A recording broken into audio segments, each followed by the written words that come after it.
Bonjour à toutes et à tous. Bienvenue dans le cadre des conversations choisies. Aujourd'hui, nous allons parler de nos talents, de cette partie de nous qui est extrêmement puissante, extrêmement fine, que parfois par manque de temps, par manque d'attention, on ne va pas aller creuser de façon très fine. Et dans ce contexte, j'ai eu envie d'inviter une de mes amies et partenaires, Myriam Hoffman. Bonjour Myriam. Hello Edith, bonjour à toi, bonjour à toutes les personnes qui nous regardent et merci de m'avoir invitée dans tes conversations avec toi. Oui, et dans ces conversations choisies, il y a deux termes, conversation, donc ça va être assez ouvert, et choisi. C'est-à-dire que j'ai vraiment décidé, dans ce contexte singulier qui est le confinement, cette pandémie, d'aller chercher des paroles qui nous permettent de réfléchir autrement et d'aller croiser, je dirais, nos visions pour vraiment apporter quelque chose de nouveau pour chacun. Alors, quand Myriam se présente, elle exprime qu'elle permet aux personnes de révéler leur identité par le rayonnement de l'image de soi, de leur meilleure image. Ce que j'adore chez Myriam, c'est que c'est d'abord une esthète, et là nous avons un long passé commun, moi qui viens du luxe et toi qui le travaille par ton approche extrêmement sensible et fine, humaniste, autre point commun que nous partageons, et amoureuse d'excellence. Alors justement, c'est aussi une passionnée de chocolat. Et ça, Accessoirement. accessoirement, mais ça parle aussi d'un côté hédoniste et gourmand et gourmet qui pour moi Oui. est important, c'est la sensorialité. Donc, est-ce que je te décris bien quand je te décris comme ça?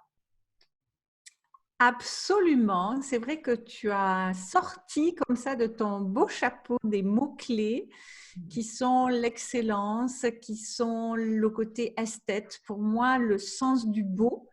Et ce qui m'a toujours guidée dans mon travail, j'ai besoin de beauté, j'ai besoin aussi d'excellence. Et j'ai toujours eu une admiration pour les experts de ce monde, pour les gens qui sont vraiment doués, qui ont vraiment une expertise dans des domaines particuliers. Je suis très admirative de ces gens-là. Voilà, donc expertise, excellence, sens du beau, esthétisme. Keep it simple également. J'aime les choses simples parce que pour moi, la beauté, c'est la simplicité, c'est pas forcément la lourdeur, la sophistication, tout ça. Mais je pense qu'on va développer tout ça au cours de cette conversation choisie. Exactement. Alors, le mot-clé aujourd'hui, il est double. Talent, excellence. Excellence parce qu'en effet, moi j'ai toujours considéré que nous avons tous une zone, ce qu'on pourrait appeler une zone de génie, un endroit particulier où nous sommes uniques et nous avons un potentiel infini en nous et à partager. Et c'est là où on va aller chercher l'excellence, c'est-à-dire s'autoriser, d'aller plus loin, plus loin, plus loin. Il y a une phrase que j'aimais beaucoup du professeur Joyeux, c'est la fine pointe de l'être. Et moi, j'aime bien aller chercher la fine pointe de l'excellence et des talents. Et justement, on va parler talent. Donc, il y a quelque temps, quand tu es venu ici dans mon atelier, tu revenais d'ailleurs d'Europe du Nord, c'était en Suède, je crois, où tu avais fait Oui, un stage c'est sur à les Stockholm, couleurs. près de Stockholm, oui. Stockholm, un stage sur les couleurs. Et j'étais étonnée parce que c'était vraiment de la gratuité. Il n'y a rien de marchand derrière. C'était vraiment aller chercher ce qu'il y a de plus subtil, de plus intelligent autour de la couleur pour nourrir ton métier. Donc aujourd'hui, est-ce que tu veux nous dire pourquoi ça te semble important d'aller, et surtout dans des périodes où on a un peu le temps comme maintenant, et d'en faire une habitude, chercher notre excellence, aller chercher plus loin, plus finement, ce qui va réellement apporter la différence dans le monde. Alors, je crois que je vais pouvoir répondre de multiples façons et à divers niveaux dans ta question. Alors, déjà, je vais répondre de façon tout à fait égoïste, Edith. C'est-à-dire que je me fais plaisir tout simplement parce que le métier que j'exerce, pour moi, c'est une passion. Et si tu prends par exemple la couleur, puisque tu es parti sur ce sujet-là, pour moi, c'est la couleur qui m'a révélée à mon métier, puisqu'en fait, quand j'ai découvert le métier que je faisais, je ne savais pas que j'aimais la couleur. C'est en assistant à une démonstration d'analyse de couleurs que j'ai réalisé en fait l'impact des couleurs chez les gens. Et donc, je me suis lancée dans ce métier voilà, parce que j'ai réalisé qu'en fait, de manière très simple, justement, on pouvait magnifier une personne.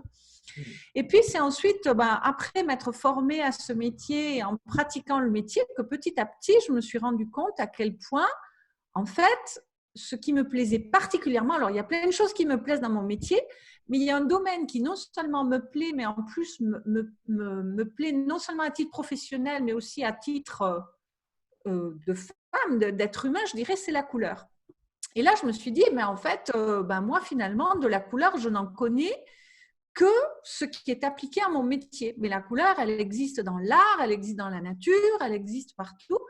Donc, je vais aller approfondir ce sujet qu'est la couleur. Et donc là, pour moi, c'était vraiment égoïste, c'était me faire plaisir, c'était un hobby finalement. Et en fait, même avant d'aller à Stockholm, j'ai fait un stage d'une semaine avec un grand monsieur coloriste qui s'appelle Philippe Fagot. Et donc là, pendant une semaine, on a exploré avec des gouaches, donc là, c'était vraiment, alors c'était pas appliqué à la peinture, mais c'était vraiment à la fabrication de la couleur. Et donc, on a fait des décompositions de couleurs, etc. Et puis ensuite, j'avais découvert aussi quelques années plus tard l'existence de cette école à Stockholm qui s'appelle la NCS. Et là, alors on ne travaille pas la couleur sous le même angle, mais c'est plutôt la composition de la couleur, comment la couleur existe et comment on peut la classifier. Et là, rebelote, je me suis dit, c'est l'occasion de me faire une petite semaine de vacances à Stockholm dans un magnifique château. Et là, ce qui a été encore plus, je dirais, satisfaisant, c'est que non seulement j'étais dans une des écoles les plus prestigieuses sur la couleur, mais en plus, je me suis retrouvée avec des gens d'un niveau que ce soit dans le design, dans les cuisines, dans la mode, dans le stylisme, dans l'automobile, enfin des gens au niveau mondial, hein, parce que j'étais la seule en fait francophone. Donc j'étais avec des Japonais, j'étais avec des Coréens, j'étais avec enfin voilà, il y avait des gens du monde entier, des Américains.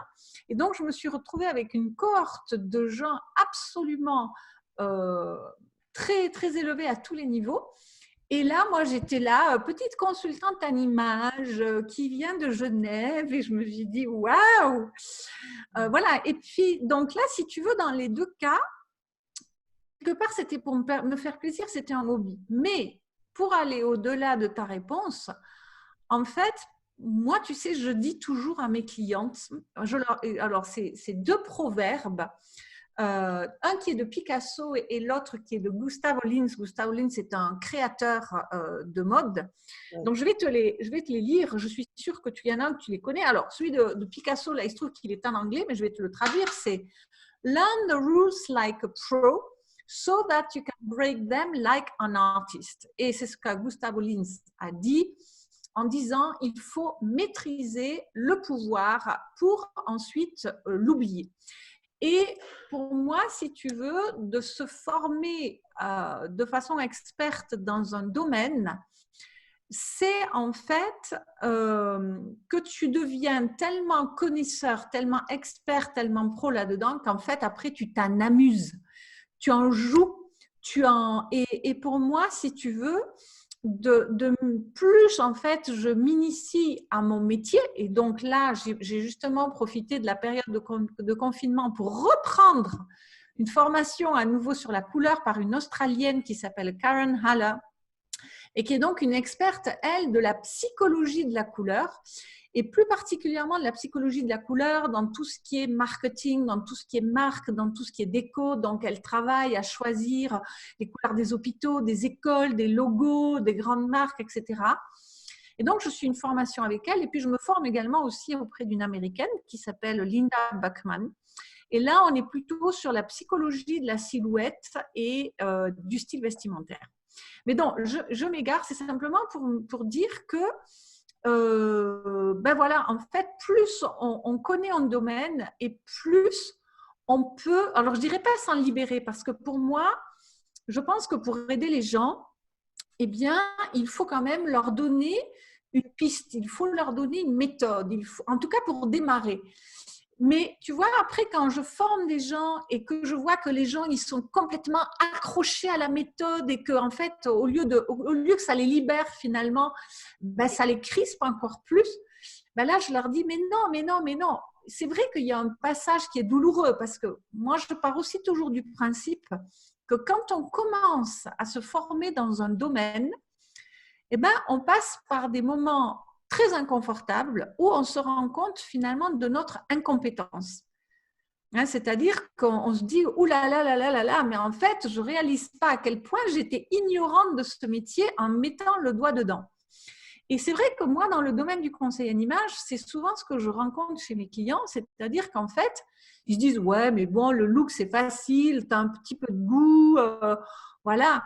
Alors qu'en fait, bah, y a plein de choses à savoir, il y a plein de choses à réaliser, il y a plein de choses dans lesquelles se plonger pour ensuite pouvoir s'amuser avec ça, quoi. Mais il y a toujours cette période d'inconfort comme cela, où on doit avoir une forme d'humilité. Et moi, c'est ce que j'aime aussi aller chercher dans cette excellence, c'est se replonger dans cette zone d'inconfort pour se dire, mais finalement, je ne sais pas tout et on ne sait jamais tout. Et il y a toujours des gens qui vont pouvoir nous enrichir dans tous les domaines, quoi. Donc voilà, donc si tu veux, le pourquoi, c'est qu'il y a à la fois un côté, bah, je me fais plaisir, quoi, hein, tout simplement, j'aime ça, donc je m'y replonge. Et puis, il y a aussi le fait de dire, mais en fait, plus je connais de choses et plus aussi le fait de savoir de choses, ça me permet de prendre du recul par rapport à mes concurrentes et ça me donne de la confiance aussi parce que je me dis, mais en fait, tu es sur le droit chemin. Je ne dis pas qu'il n'y a qu'une façon de faire les choses, mais moi, ça me permet comment dirais-je, ouais, de renforcer ma confiance en moi par rapport à ce que j'apporte à mes clients, finalement. Dans ce que tu dis, il y a beaucoup de choses. Quand tu parles de se faire plaisir, c'est essentiel. On est presque au cœur de l'ikigai. Qu'est-ce qu'on aime vraiment? Qu'est-ce qu'on aime vraiment faire là où le temps s'arrête? Comme moi, quand je peins, le temps s'arrête. Quand j'écris, le temps s'arrête. Qu'est-ce qu'on aime vraiment faire là où c'est comme si on ne pouvait pas vivre autrement que ça. Ça nous appartient. Ensuite, il y a la notion d'apprendre pour oublier. Moi, je me souviens quand j'ai fait mes 2 années de maîtrise en peinture, où j'ai appris les techniques des maîtres du Quattrocento, le maître me disait, apprenez les structures, le nombre d'or, les constructions orthogonales, faites-les, et au bout d'un moment, vous n'aurez plus besoin de les faire, elles seront là. C'est comme si on se posait à l'intérieur de nous, on déposait une structure, une méthode, une solidité qui va être la colonne vertébrale de ce que l'on va faire de façon beaucoup plus naturelle après. Et en fait, on ne garde que les purs après de ce qu'on a appris. Mais c'est là, c'est solide, on sait pourquoi. Il y a autre chose qui me marque dans ce que tu dis, c'est en fait, ensuite, on va décliner tout ça. Tu parles de psychologie, tu parles de sensualité, tu parles… En fait, on voit que, par exemple, pour les couleurs, tu vas aller déployer, comme dans un kaléidoscope, toutes les implications, toutes les applications, tous les ressorts que ça peut permettre d'activer. Et là, on a une vision assez holistique, parce que tu peux parler de psychologie, tu peux parler de sensualité, tu peux parler de sensorialité, tu peux parler de mindset, puisque tu parles de confiance en soi, et pragmatique. Concrètement, comment ça va changer votre vie? Donc, c'est vraiment cette déclinaison de côté très, très, très ouvert, et ensuite, comment on l'applique? Et puis surtout, moi, ce que je retiens dans ce que tu dis, c'est qu'à la fin, toi qui es une experte dans ton domaine, tu es vraiment une des leaders, en plus, c'était une des premières hein, dans ce métier de l'image de soi, et vraiment, on sent que ça a été… Tu as démarré, je crois qu'il y a 20 ans à Londres, hein, c'était quelque chose qui a été inédit. Oui, il y a 27 ans. Mon Dieu, ça ne rajeunit pas. Mais c'est surtout que tu as développé une identité unique. C'est-à-dire que l'identité de Myriam Hoffman, Mademoiselle M, elle est unique, elle est singulière, elle est nourrie de tout ce que tu viens de dire, ton parcours, ce que tu aimes, ce que tu apprends en permanence, ce que tu révises, les angles, les incidences, les experts. Tu parles aussi des gens que tu as rencontrés avec beaucoup d'humilité. Tu dis, moi, j'étais petite conseillère en images, je me retrouve avec des gens extraordinaires, mais tu aimes t'entourer des meilleurs. Ça aussi, c'est Oui, une autre clé. oui. C'est Alors oui, extrêmement important. oui. Alors ça c'est. Alors je ne sais pas si c'est un avantage ou un inconvénient, mais c'est vrai que lorsque je me forme à un domaine, je vais toujours chercher la source et le meilleur. Je ne vais jamais me former chez l'élève. Je me suis formée à un énéagramme, je me suis formée en coaching, je me suis formée et je vais toujours aller chercher la personne de référence. C'est ce que j'ai fait en conseil en image, c'est ce que j'ai fait dans la couleur. Et du coup, ça peut donner comme ça une petite sensation de snobisme, je dirais. Mais quelque part, ça rejoint aussi, tu sais, moi, je suis une comment dirais-je, une fervente défenseuse plutôt, je ne sais pas comment on dit, du less is more et de la qualité. Donc pour moi, la personne qui est à la source de quelque chose, c'est elle qui, comment dirais-je, à la source justement, et pas quelque chose ensuite qui va être dilué. Et donc, je vais toujours aller, je ne vais pas lésiner sur ça, tu vois. C'est comme lorsque j'achète un vêtement, j'aurais bien réfléchi à dont j'ai besoin, à ce que je veux, comment comment il va s'insérer dans ma garde-robe. Et là, c'est pareil. Je ne prends pas n'importe quelle formation. Je ne suis pas non plus une consommatrice de formation, pas du tout. Mais par contre, quand je fais une formation, je m'investis dedans, je l'applique, je l'exploite. Je m'en sers, quoi. Je m'en sers. Mais Mais là, c'est vrai que c'est on fonctionne vraiment de la même manière toutes les deux. Et d'ailleurs, on s'est rencontrés dans nos métiers du web chez les meilleurs comme ça. Je trouve qu'aller chez les meilleurs, c'est de formidables raccourcis parce que tu vas tout de suite à l'essentiel. C'est aussi une façon de s'honorer. Parce qu'en oui, offrant le meilleur, je reconnais que j'ai le meilleur en moi. Et ça n'est pas neutre que de s'offrir le meilleur. C'est pas du snobisme, c'est de la reconnaissance profonde de notre génie à explorer, la zone de génie. Et par contre, tu parles aussi de ce côté humilité. Pourquoi? C'est vrai qu'on peut avoir cette peur parfois d'aller chez les meilleurs en disant, on oublie le côté snob parce que toi, comment on sait très bien que d'abord, ça veut dire sans noblesse.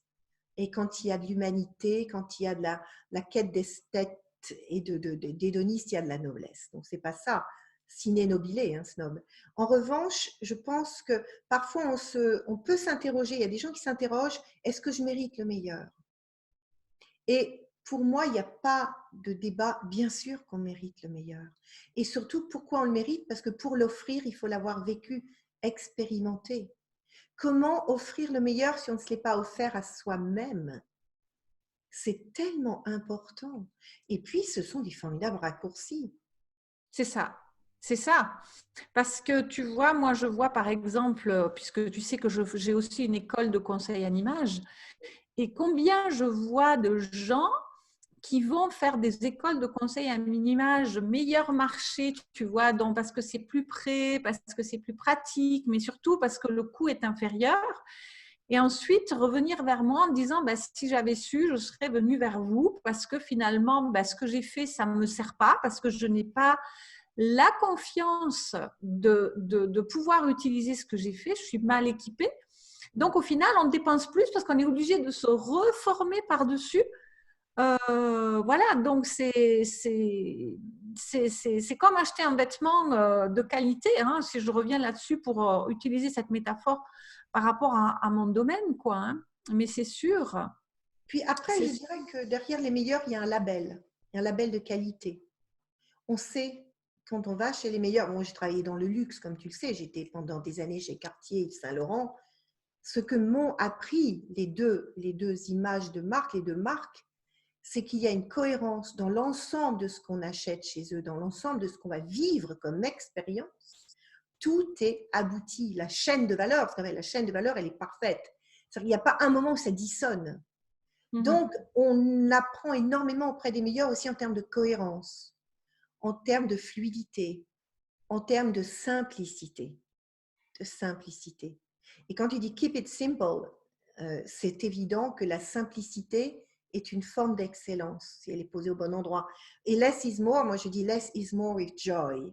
Je crois qu'il faut aussi de la joie, tu te fais plaisir. Pour ça, on a vraiment toutes les deux on le sait parce qu'on se connaît bien par ailleurs, mais on a vraiment la même vibration, même si on doute de soi. Parce que tu vois, moi dans mes coachings VIP, mes masterclass, pareil, je considère qu'on vient chercher le meilleur de soi chez moi, et c'est ce que j'offre moi.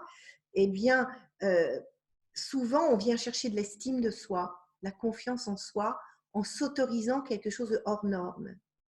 S'autoriser du hors norme, c'est s'autoriser à soi-même sortir des sentiers battus. C'est s'autoriser à penser autrement, s'autoriser à aller chercher l'épure, l'évidence, la fulgurance. Et ça, c'est ce que tu offres, c'est ce que j'offre. On a ce dénominateur commun résolument. C'est cette espèce de cohérence dans la valeur, que tout soit aligné. Oui. Aligné. Mais l'excellence, c'est pas la perfection. Non, c'est pas de toute façon, tout est perfectible. Tout est tout le temps perfectible. C'est pour ça que moi, je pense qu'on n'a jamais fini d'apprendre et de s'améliorer quelque part. L'excellence, c'est un mode de fonctionnement. C'est aller, c'est se diriger, tendre vers le meilleur. Absolument.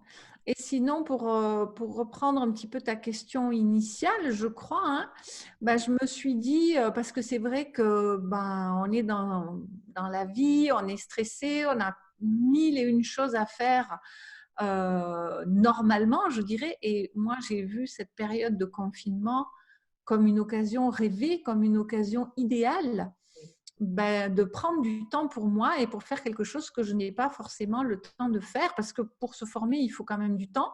Oui. Il faut de l'énergie. Enfin voilà, il faut se mettre dans un état d'esprit comme ça, réceptif. Oui. Et je me suis dit, quel meilleur moment maintenant voilà. Et donc je me suis mis en chasse. Je dirais, j'avais quelques idées, mais je me suis mis en chasse de trouver des personnes. Et puis c'est vrai que moi après je suis comme ça, quand comment dirais-je, quand je fais quelque chose, je le fais voilà, tout d'un coup j'ai pris 2 formations, tu vois, j'ai pas suivi de formation dans ce domaine-là depuis très longtemps, depuis juillet 2017, et puis là j'en ai pris 2 en même temps parce que voilà, je me suis dit tant qu'à faire, allez, on se fait grandement plaisir. Mais tu es très structuré aussi, tu es quelqu'un qui est structuré. Quand tu t'engages à faire, tu fais. Tu es quelqu'un d'extrêmement fiable. Tu n'es Oui, pas un oiseau qui se disperse. non, Tu c'est es vrai. très centré quand tu t'engages, tu fais, tu es prête, tu es vraiment… Et ça, c'est une qualité qu'on n'a pas tous et qu'il faut développer. Il n'y a pas d'excellence sans structure, sans choix, sans décision. Oui.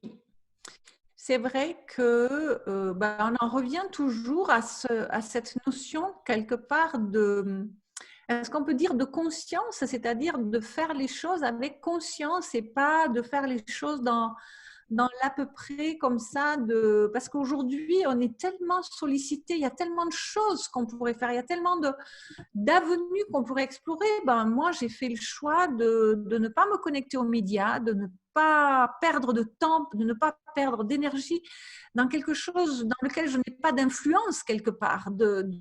Et j'ai choisi justement cette période de confinement pour me concentrer sur ma zone d'influence. Revenir à ta zone d'influence et de maîtrise. C'est tellement… Voilà. Oui, parce que c'est Et les médias, on est complètement happé par des choses contre lesquelles on ne peut rien. mais Et c'est ça. dans une espèce de à quoi bon. Et Alors puis que quand tu les exclus, ouf, tu il traces. y a tellement de discours, il y a tellement d'interprétations, il y a tellement de lectures, chacun y va de son truc, de son machin, chaque pays, chaque gouvernement, qu'au final, de toute façon, on ne sait pas où est la vérité. Donc là, voilà, je trouve que ça fait beaucoup plus de bien, de se faire plaisir, et ensuite de profiter de la période pour cette formation-là, cette quête d'excellence, quoi. Et surtout, je pense que bon, on ne sortira pas de la même manière que l'état d'esprit dans lequel on est rentré dans cette pandémie, c'est un changement de paradigme. Il y a beaucoup de choses qui vont bouger, beaucoup de lignes, beaucoup d'états d'être, beaucoup de modes de pensée. Et donc, plus on aura profité de cette période pour penser autrement, revenir à soi, à ce que soi-même, chaque personne a comme talent, comme capacité à apporter de la lumière, de la conscience, de l'excellence, un regard différent, plus pointu, plus fin, on va pouvoir contribuer. Chacun dans son espace, je trouve que le devoir principal qu'on a, c'est de revenir à soi et à notre excellence. C'est pas Oui. se perdre et se dissoudre dans les « ah là là, c'est terrible, qu'est-ce qui va se passer ?» Chacun a un véritable pouvoir à activer à condition de l'activer en soi. Ce n'est pas les Oui. autres qui vont nous le donner. C'est vraiment par ce temps de retour à soi. Ouais. C'est marrant que tu dises ça, Edith, parce que bon, c'était pas l'objet de cette conversation choisie, mais j'ai aussi profité de cette période pour prendre une experte en marketing et en communication qui a aussi un côté très spirituel comme ça, pour mettre à plat toutes mes compétences, toute mon expertise, mais aussi pour aller extirper ma signature, parce que finalement, pour moi, il y a des choses qui sont évidentes, mais qui ne ressortent pas forcément dans ma communication, dans mon marketing, dans ma façon de me vendre. Et donc, je profite aussi de cette période pour prendre ce recul-là, pour me recentrer sur moi-même, sur qui je suis, sur ce que j'apporte aux gens, pour ensuite profiter aussi de refaire mon branding, de refaire mon positionnement. Et là, à nouveau, je me fais plaisir parce que quand ça va s'agir de changer de logo, on revient dans le côté couleur, le côté esthétisme, le côté forme, et je me délecte de ça, je me réjouis de ça. Donc, pour moi, le confinement, finalement, c'est une période que j'aime beaucoup. Je ne me pose pas de questions sur le après. Il y aura un après, quel qu'il soit. À nouveau, je n'ai pas forcément le contrôle, si ce n'est que moi, je suis en train de contrôler sur ce que je serai, ce que je pourrais apporter au monde après, dans l'excellence, dans la quintessence de ce que je suis. Et voilà, donc c'est aussi faire un reset.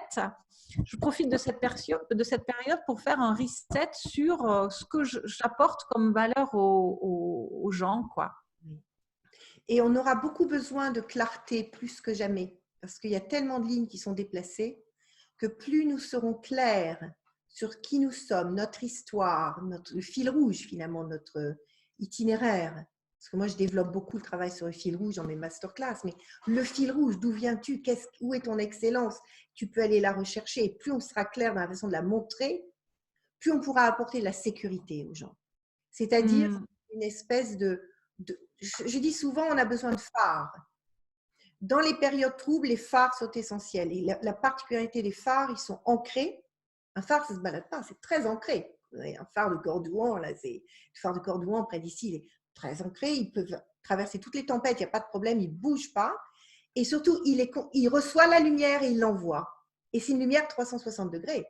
C'est-à-dire, comme toi, tu cherches énormément dans ta thématique, tu as une vision 360 degrés. Tu as une vision très ample. Tu es capable d'éclairer sous plein d'angles. Donc, en ce sens, tu es un phare. Tu es bien là, tu es ancré, tu connais tes valeurs, tu connais ton excellence. Tu sais aller capter la lumière auprès des meilleurs et la restituer en 360 degrés auprès de ceux qui en ont besoin. C'est la définition du phare.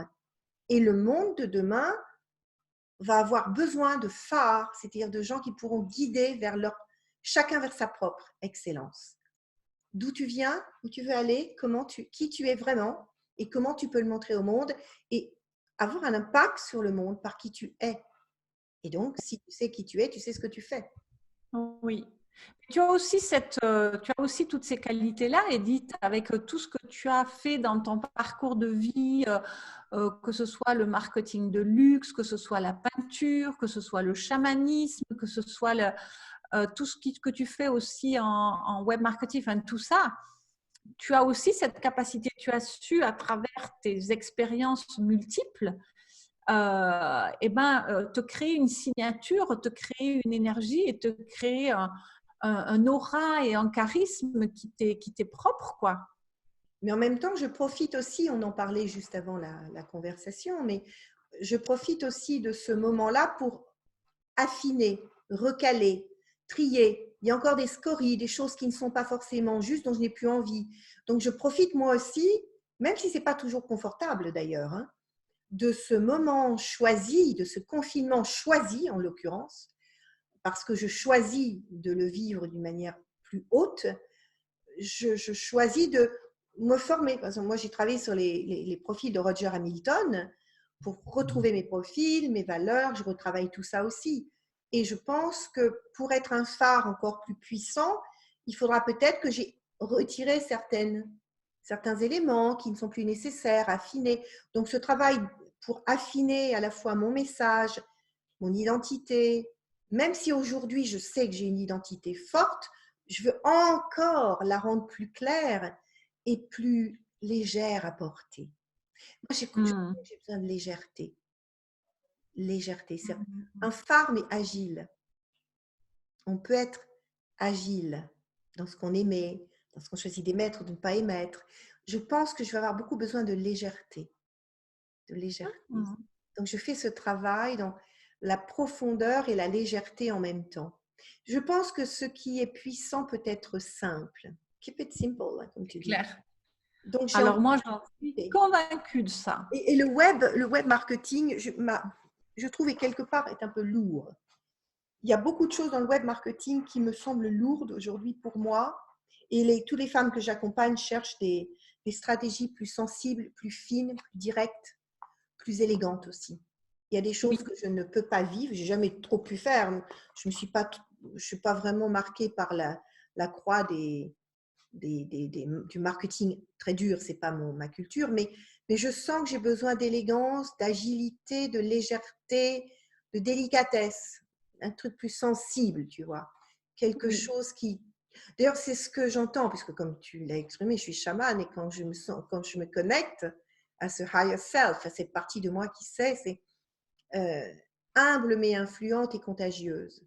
Revenir à quelque chose de peut-être plus humble, c'est-à-dire l'excellence, c'est aussi l'humilité d'apprendre. Ce que tu as beaucoup exprimé, tu vas vers le meilleur en toute humilité. Pour moi, l'excellence, la perfection, c'est de l'ego et l'excellence, c'est de l'humilité. Oui. Considérer qu'on est toujours au seuil de devenir meilleur et qu'on ne peut que tendre vers. Donc, oui, ces valeurs-là, moi, qui me semblent importantes.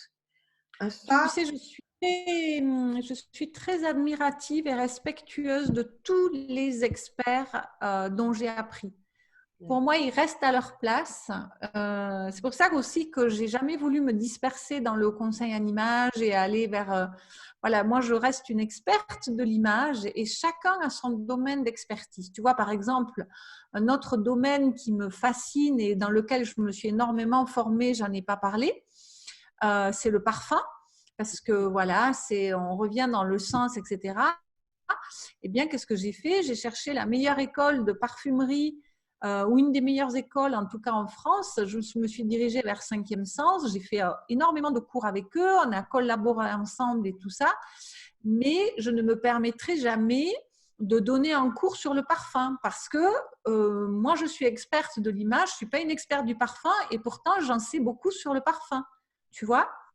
Donc, c'est un exemple. Et tu vois, par exemple, la première école de conseil en image que j'ai faite en Angleterre, donc c'était il y a 27 ans, eh bien, pour moi, la femme qui m'a tout appris, qui est donc Judith Alpine, qui est une femme anglaise d'une grande classe, ben pour moi, c'est ma mère spirituelle, tu vois, c'est mon… J'aurai toujours un respect, jamais je dirais que je suis passée au-dessus d'elle. Pour moi, sans elle, je n'existerais pas. Tu vois, donc pour moi, il y a cet immense respect pour ces experts-là. Tu vois, c'est ce que je te disais en début de conversation, quoi. Mais ce qui est marquant dans ce que tu exprimes, et c'est important que je le souligne pour toutes les personnes qui visent l'excellence, c'est que tu n'es pas dans l'ego. Tu n'es pas dans l'ego, Myriam. Moi, une des raisons pour lesquelles j'ai autant d'amitié pour toi, c'est que je sais que tu n'es pas dans l'ego. Tu es vraiment dans la quête de l'excellence. Et ça, c'est quelque chose qui est assez rare. Parce que, encore une fois, excellence, perfection, c'est là où il y a une grande différence. Chercher l'excellence et l'humilité. Et quand tu dis, tu maintiens ce respect infini, c'est vraiment très beau. Et c'est rare. C'est rare. Et c'est aussi ce qui fait cette vibration singulière.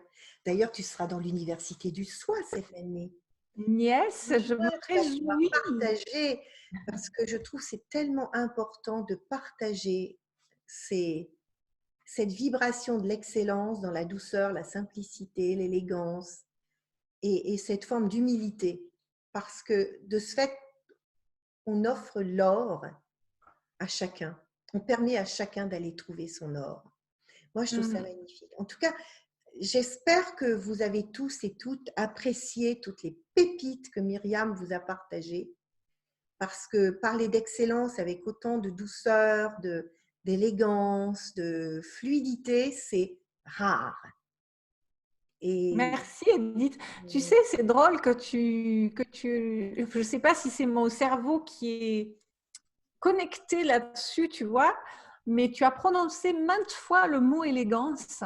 Et c'est vrai que pour moi, plus le temps passe, si tu veux, et plus l'élégance fait partie de ma vie. Et c'est ce que j'ai aussi envie de témoigner à ma clientèle. Alors, ce n'est pas l'élégance collée, montée, machin, tu vois. Non, c'est une forme d'élégance dans le sens de beauté, d'harmonie, de respect de soi, du laissisement, de la simplicité, de tout ça. Et c'est vraiment là où j'ai de plus en plus envie d'amener les gens. Et peut-être encore et surtout après le confinement. oui. Tu vois? Et quand j'entends le mot élégance chez toi, pour moi, il y a l'élégance du cœur, l'élégance de la parole, l'élégance de laisser la place à l'autre. L'élégance, c'est la plus belle éducation du cœur. Quelqu'un qui a du cœur sera toujours élégant. Élégance, c'est laisser la place à l'autre. C'est lui permettre de s'exprimer, d'avoir accès au meilleur. C'est ça l'élégance. L'élégance, c'est pas une forme, c'est un fond, une attitude Un intérieure, état d'être, oui. un état d'être. Mhm. Moi, tu vois, Ok, j'ai eu la chance d'avoir une maman très élégante, mais élégante dans son attitude, dans sa posture. oui, Dans sa... complètement, je partage. pas l'élégance. L'élégance, c'est au-delà d'un vêtement, au-delà d'un parfum, au-delà. C'est une harmonie, c'est une attitude qui laisse de la place à l'autre. Complètement. Et je te rejoins pour avoir rencontré ta maman plusieurs fois. On ressent ça très fort chez elle. Ouais. Et c'était une femme de la ferme. Ses parents avaient une ferme. Même ma grand-mère était maraîchère, mais même ma grand-mère maraîchère était élégante. Elle avait cette espèce d'attitude intérieure. Ça commence par un respect de soi. L'élégance commence toujours par un profond respect de soi. Quand je dis soi, Oui, c'est le soi, ce que l'on est profondément, intégré. L'élégance, c'est la place à l'autre. C'est savoir ne pas parler à certains moments et parler à d'autres, savoir écouter. C'est un équilibre entre j'émets et je reçois. Très important aussi. L'élégance, c'est une vibration. En musique, c'est les silences entre les notes. L'élégance, c'est du temps que l'on laisse à l'autre pour se déposer. L'élégance, c'est de l'amour. L'élégance, c'est l'expression de tu l'âme. devrais écrire un poème ou un texte sur l'élégance, Edith. Je ne sais pas si tu l'as déjà fait, mais tu en Non. parles admirablement bien. Ouais. Mais j'ai eu vraiment cette chance de comprendre que l'élégance, ce n'était pas une affaire de classe sociale, de métier, de lieu. C'est une affaire d'être. L'élégance, oui. Vraiment, c'est en parlant là, parce que je n'ai jamais eu l'occasion de creuser. Moi, on m'a toujours dit que j'avais une forme d'élégance, mais je pense que C'est beau ce que tu dis, ça me plaît beaucoup en tout cas, ça me touche beaucoup, ça me parle beaucoup. Et toi, tu as ça, tu as vraiment cette élégance parce que c'est une posture du cœur, une attitude. C'est ça l'élégance. J'ai jamais vu traiter en effet l'élégance et le cœur, mais pour moi, c'est la plus belle vibration du cœur, l'élégance. Un Indien dans une tribu a une élégance. Tu vois, tu peux vraiment trouver l'élégance dans tous les stades. Et ah oui, ah ben, je vais réfléchir à un texte sur l'élégance. Ouais, je le partagerai chez moi parce que tu sais en parler mieux que moi, je dirais. Hmm. L'élégance, c'est aussi une forme de retenue, tu vois. C'est le silence entre les notes. La retenue qui laisse la place à l'autre, c'est une forme d'élégance. Je me souviens un jour, j'étais, je ne vais pas trop parler de moi parce que c'était vraiment cette conversation, si j'ai envie de te mettre en lumière, mais je me souviens, moi je peux parler beaucoup. Et un jour, j'étais dans je crois que c'était Web 2 Connect, donc vraiment dans notre milieu, et quelqu'un vient me voir et me dit, tu sais, j'ai rarement vu quelqu'un qui sait autant équilibrer la parole et l'écoute. Tu parles beaucoup et on t'entend, mais tu écoutes beaucoup aussi. Et ce jour-là, j'ai compris que c'est l'équilibre entre l'émetteur et le récepteur, entre la parole et l'écoute. Et Mm. l'élégance, c'est aussi laisser la place à l'autre. D'ailleurs, un homme élégant va ouvrir une portière, laisser passer la femme devant. Bon, mais c'est laisser la place à l'autre. C'est lui Bien sûr. offrir, c'est lui tendre la main pour qu'il puisse être mis en lumière. C'est ça aussi l'élégance. Donc pour moi, l'élégance au-delà du vêtement, c'est vraiment une posture, une attitude. Et merci maman de m'avoir transmis ça. Cette femme qui vit encore, hein, elle vit le coronavirus avec une espèce de détachement. Ça me fait rire, ça me fait rire. Bon, je ne vois pas mes copines, mais c'est vrai que, écoute, en ce moment, je peins, je fais de la musique tous les jours, puis j'écoute un peu la télé. Bon, faut vivement que ça s'arrête, mais tu sais, Doudou, quand même, c'est intéressant cette période. Oh là là, c'est magnifique, je Ah trouve. oui, elle me manque beaucoup parce que je ne peux pas aller la voir, évidemment. Bien Mais sûr. et même ça, le vit avec élégance. C'est aussi Oui. accepter les choses telles qu'elles sont par moment, sans juger. Tu vois, c'est ça. L'élégance, c'est vraiment une attitude intérieure. Oui. Quel beau sujet. Oui, on a dévié finalement, on est parti de l'excellence et on a dévié sur l'élégance. Mais c'est des jolis mots de toute façon. Oui. Un grand, grand merci, Myriam. Vraiment, c'est un bonheur d'échanger avec toi. En dessous de la vidéo, vous aurez tous les éléments pour retrouver Myriam. Tu nous donneras tous les liens et ce vers quoi tu veux diriger les gens. Évidemment, je vous expliquerai aussi comment revenir vers moi. Vous la retrouverez dans l'Université du Soi cet été. Donc, inscrivez-vous, abonnez-vous pour qu'on puisse avoir accès à vos adresses pour vous écrire et vous nous retrouverez. Puis surtout, prenez grand soin de vous et au-delà de ce qu'on traverse, autorisez votre excellence à s'exprimer. Allez à la rencontre de votre excellence. Allez vous offrir le beau cadeau d'aller chatouiller vos meilleurs talents, les réveiller. Faites-vous du bien et faites-le avec élégance. En tout cas, merci infiniment à toi, Edith, l'amie que tu es, mais aussi la personne solaire, la Edith Lassia qu'on connaît tous, de m'avoir invitée. Je me sens très privilégiée et très, voilà, de faire partie de ces conversations choisies. Donc, merci de m'avoir interviewé plutôt sur quelque chose dont je ne parle pas. Voilà, j'ai jamais raconté tout ça à qui que ce soit, je dirais. Donc, merci à toi de m'avoir donné ce temps et cette plateforme d'échange avec toi. Je partagerai aussi évidemment tout cela sur les réseaux sociaux parce que je pense que ça peut aider certaines personnes, quoi. On aura peut-être l'occasion de refaire, comme on l'avait fait à Genève il y a un an, des choses ensemble. C'était vraiment très, très beau aussi de mélanger nos deux formes d'excellence. Oui, absolument. À refaire, effectivement. Merci. Merci. À bientôt, Edith. Prends soin de toi aussi. Prenez soin de vous. À Bye bye. bientôt tous et tous.